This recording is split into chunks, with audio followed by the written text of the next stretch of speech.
Hello dear students, welcome back to Odia Study Portal. पिले आज class रे हम देखिबा प्लस 2 फर्स्ट ईयर पिला मानकर ओडिया गद्य विभाग। पिले प्रथम एकक तमर गद्य विभाग रहिछि। फर्स्ट तमर पाठर नाम होछि सरसुपद। पिले ये होछि राइटिंग होछि गोपीनाथ महांती। देखो पिले किछि राइटर अछंती जो माने ताको लेखा माध्यम रे एते प्रभाव पकई देबे जे माने तमे से पाठ को भूली पारिबो। जेंति गोटे पाठ ऑब्वियसली तमे मन रखिबो पिले बुढ़ा संखारी। बुढ़ा संखारी पाठटे अति सुंदर पाठ नहीं कि लास्ट को तुमको एमती फील हो कहीं कि से ए प्रकार सिचुएशन हैला बा कहीं कि से चूड़ी पिंधी पारलानी एमती तमे फील आसीबो काश टिके हैप्पी एंडिंग भी हेई पारि थांता कि बहुत सुंदर पाठ। तो राइटर निजो लेखा माध्यम जो कुहुक कारीगरी करंती से केवल कवि आ लेखक मानक द्वारा ही संभव बोले समस्त हमें लिखि परिबानी नहीं कि हमरो पिला मानको को सरलार्थ लिखिबारे प्रॉब्लम हुए हम गोटे 5 मार्क सरलार्थ लिखिबारे हमको समय लगे हमें घुसु मुखस्त करके लिखु किंतु राइटर माने कोन सरस्वती को कृपा थाए गॉड गिवन किछि क्वालिटी थाए तो सेति पय से माने कोन करंती पिले बही लिखि दियंती जोठी हमरो पिला मानको सरल अर्थ लिखिबारे प्रॉब्लम हुए। तो ऑब्वियसली किछि क्वालिटी तो रहि जाय से मानको पाखरे तो हमरो जो पाठ अछि पिले सरसुपदर ये होछि कोन गोपीनाथ महांती। लेखकଙ୍କ नाम रखिबो पिले आरंभ करबा डायरेक्ट लेखक परिचय मु क्लास एंड रे कहबी ठीक अछि। देखो बे कोरापुट रु लक्ष्मीपुर जिबा रास्ता रे लक्ष्मीपुर मोट 1.5 कोस थाई जो भयंकर धर्मद्वार घाटी पड़े ए पाखु 40 से पाखु 50 पहाड़ ठेला ठेली धक्का धक्की होई मुहा मुही ठिया होचंती। सेही धर्मद्वार घाटी ठु उत्तर को कोसे दूर रे पड़े गोटे छोटो गां। इले एठी 3-4टा प्रश्न तमर तयारी हे गला ओडिया रे तमर देखो दशम श्रेणी रो ओडिया अपेक्षा प्लस 2 रो ओडिया सहज ठीक अछि।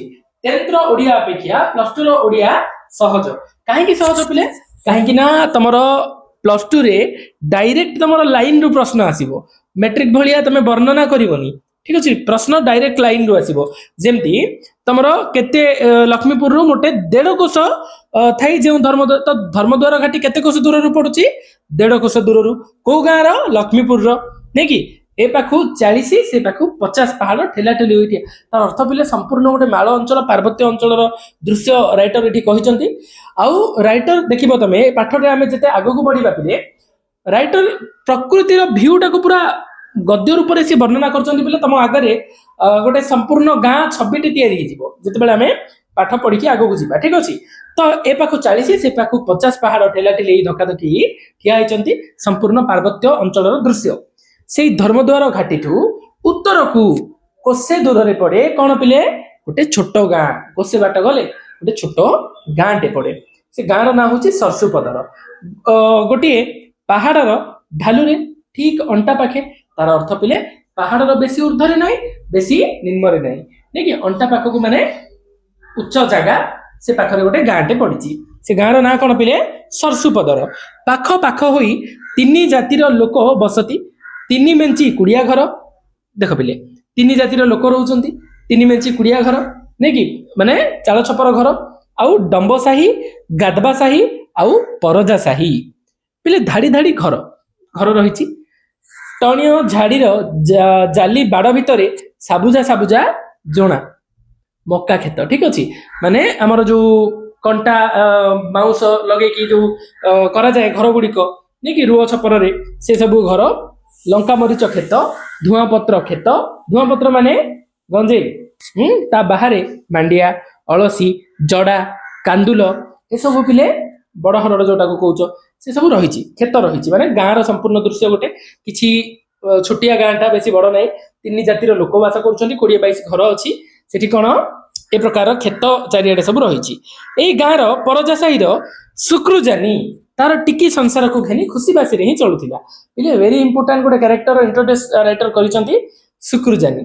सुक्रुजानी कोन तार छोट परिवार को धरकी से खुशी रे रहउथिला मांडिया आउ जाऊ माने मांडिया पेज माने जाऊ मांडिया जाऊ जहां भी हला से खाई की संजे सकाळे केबे उना होई नाही माने किछि पेट को जेति की दरकार खाई के माने रहउथिले पिले अंटार डोर को 4 आंगुलिया कौपुनी खंडिए लेखा केबे अभाव होई नाही भले मंदे चलुची कोन हला से जो कौपुनी माने पिले अंडरवेयर ठीक अछि से पिंदी की अति ठीक ठाक रे तांकर घर चलुथुला ठीक अछि। 3 वर्ष तळे तार भारीजा ସମ୍ବାରୀ ଭାଲୁଗାଡ ଝୋଲାକୁ ସକାଳୁ ସକାଳୁ ଶାଗ ତୋଳି ଯାଇଥିଲା। ପିଲେ 3 ବର୍ଷ ତଳେ ଗୋଟେ ଦୁର୍ଘଟଣା ସହିତ ଘଟିଛି ପିଲେ। ତାର ସ୍ତ୍ରୀ ଶାଗ ତୋଳିବାକୁ ଯାଇଥିଲା ଭାଲୁଗାଡ ଝୋଲାକୁ, କିଏ ନେଇଗଲା ଝିକିକି? ବାଘ ନେଇଗଲା। ଏ ଜିନିଷଟାରେ କନଫ୍ୟୁଜ ହବନି ପିଲେ। ଭାଲୁଗାଡ ଝୋଲାରୁ ବାଘ ନେଇଯାଇଛି। ଝୋଲା ମାନେ ଯୋଉ ସନ୍ତସନ୍ତିଆ ଜାଗା ହେଇକି ରହିଥାଏ, ପାଣି ଜମା ହେଇକି, ଦେଖ ବୁଦା ଗହଳ ହେଇକି, ଠିକ ଅଛି। ସେ ଭାଲୁଗାଡ ଝୋଲାର ନାମ ଭାଲୁଗାଡ, ନେଇଛି ବାଘ। ବାଘ ଗାଡରୁ ଭାଲୁ ନେଇନି, ଠିକ ଅଛି। କନଫ୍ୟୁଜ ହବନି। ତାପରେ ଆସିଲା ଆଉ ସିଏ ଫେରି ନାହିଁ ପିଲେ। କୋରାପୁଟିଆ ବୁଟା ର ବୁଦା ଗହଳରୁ ମଣିଷ ଖିଆ ବାଘ ତାକୁ ଘୋଷାରି ନେଇଯାଇଛି। ତାପରେ ସଂସାର ବୋଇଲେ ଶୁକ୍ରଜାନି ନିଜେ ସିଏ, ବଡ ପୁଅ ମାଣ୍ଡିଆ ଜାନି, ସାନ ପୁଅ ଟିକରା ଜାନି, ଆଉ ଝିଅ ଯୋଡିକ ଝିଲି ଆଉ ବିଲି। ମାନେ ଇଏ ହଉଛି ସମ୍ପୂର୍ଣ୍ଣ କେତେଟା ଲୋକ ହେଲେ ପିଲେ? ପୁଅ 2ଟା, ଝିଅ 2ଟା, ଇଏ ଶୁକ୍ରଜାନି 5ଟା। ଆର ପରିବାର କେତେ ଥିଲା? ଟୋଟାଲ 6 ଜଣର ପରିବାର। ସ୍ତ୍ରୀ କିପରି ତାର ମୃତ୍ୟୁ ହୋଇଛି ପିଲେ? ସିଏ ଭାଲୁଗାଡ ଝୋଲାକୁ ଯାଇଥିଲା, କୋରାପୁଟିଆ ବୁଦା ଗୋଟେ ଗହଳରୁ ମହାବଳ ବାଘ ଗୋଟେ ତାକୁ ନେଇଯାଇଛି।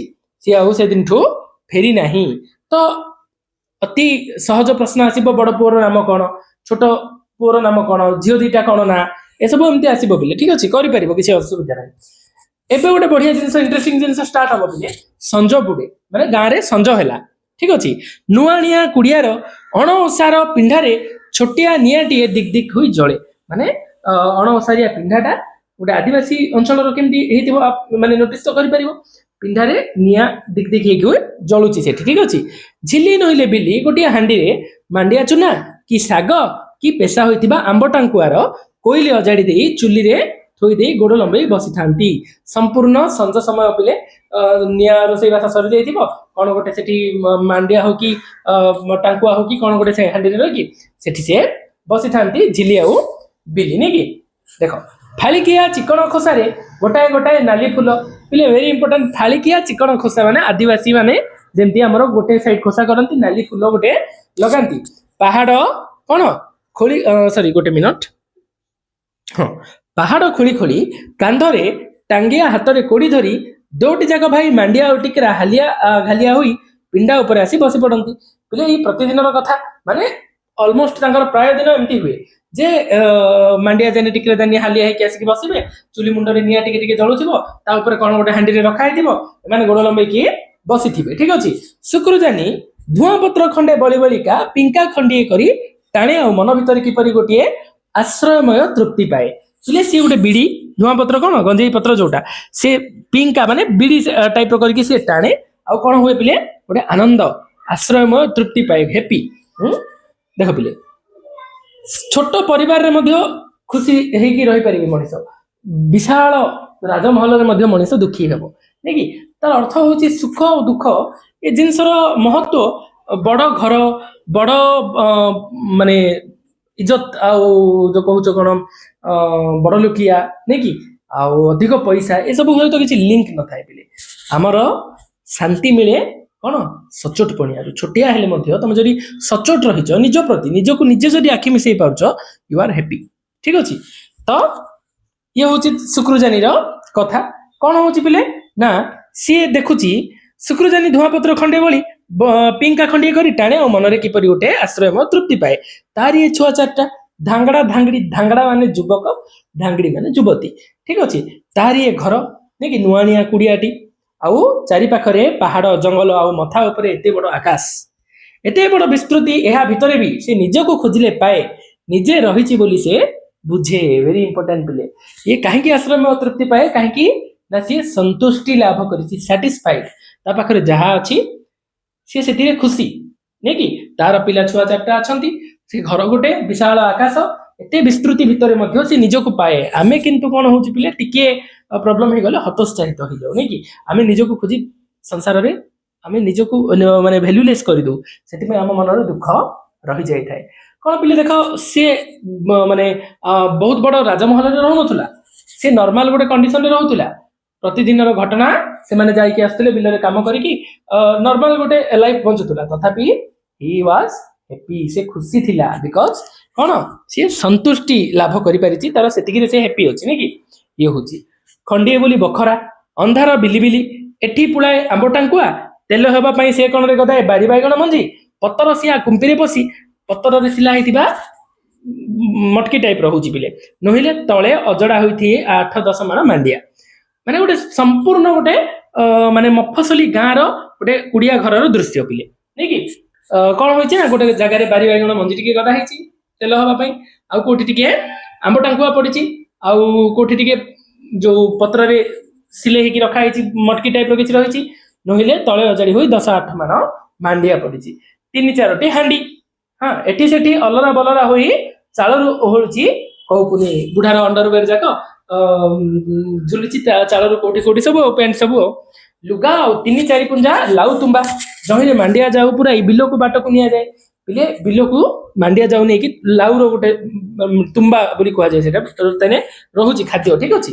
ତାପରେ କାନ୍ଥର ବାଡରେ ପତରସିଆ ତଲରା ବା ପିଠି ପାଖିଆ ତଲାରୀ ବା ମୁଣ୍ଡର ଛତା ତଲାରୀ ଜାଣିଛ ପିଠି ପାଖିଆ ମାନେ ପିଠିରେ ପକେଇବା ପାଇଁ ମଧ୍ୟ ଗୋଟେ ତଲାରୀ ଟାଇପ ର ଗୋଟେ ଜିନିଷ ଆସୁଥିଲା ପିଲେ ଏବେ ତ ଆମର ବହୁତ ରେୟାର ୟୁଜ ହୁଏ ଆଜିକାଲି ତ ପୁରା ରେନକୋଟ ଆସିଲାନି ସବୁ ଆସୁଥିଲା ଗୋଟେ ସେ ପିଠିରେ ପକେଇକି ସେମାନେ ୟୁଜ କରନ୍ତି ସେଟା ବର୍ଷା ଦାଉରୁ ବଞ୍ଚିବା ପାଇଁ ତ ଏତିକି ଘେନି ତାର ଘର କରଣ ଇଏ ହଉଛି ତାର ଘର କରଣ ଜିନିଷ ସବୁ ଅଳିଆ ଦଳିଆ ଏଇ ଅଳିଆ ଦଳିଆ ତାକୁ ଭଲ ଲାଗେ ଛାତ ତଳେ ନାକ କାନ ରୁନ୍ଧା ମଠୁଆ ମଠୁଆ ଧୂଆଁ ତାକୁ ଭଲ ଲାଗେ ସବୁ ତାର ତେଣୁ ଦେଖ ତମର ସବୁ ଜିନିଷ ପ୍ରତି ଯଦି ଗୋଟେ ଆପଣାପନ ଥିବ ମାନେ ନିଜସ୍ୱ ଗୋଟେ ଥିବ ଯଦି ପରିଚୟ ପିଲେ ତମକୁ ସବୁ ଜିନିଷ ଭଲ ଲାଗିବ ନାଇଁ କି ଭଲେ ହିଁ ସିଏ ଖରାପ ହଉ ବା କିଛି ଅଳିଆ ଦଳିଆ ହଉ ଆଉ ସନ୍ତୁଷ୍ଟି ଯଦି ନଥିବ ତାହେଲେ ରାଜମହଲ ମଧ୍ୟ ତମ ପାଇଁ ଫିକା ପଡିଯିବ ତ ପିଲେ ଇଏ ହଉଛି ତମର ସମ୍ପୂର୍ଣ୍ଣ ଗୋଟେ ଗାଉଁଲି ସିଚୁଏସନ ଯୋଉଟା ଲେଖା ମାଧ୍ୟମରେ ସମ୍ପୂର୍ଣ୍ଣ ଗୋଟେ ଛବିଟେ ଉପସ୍ଥାପନ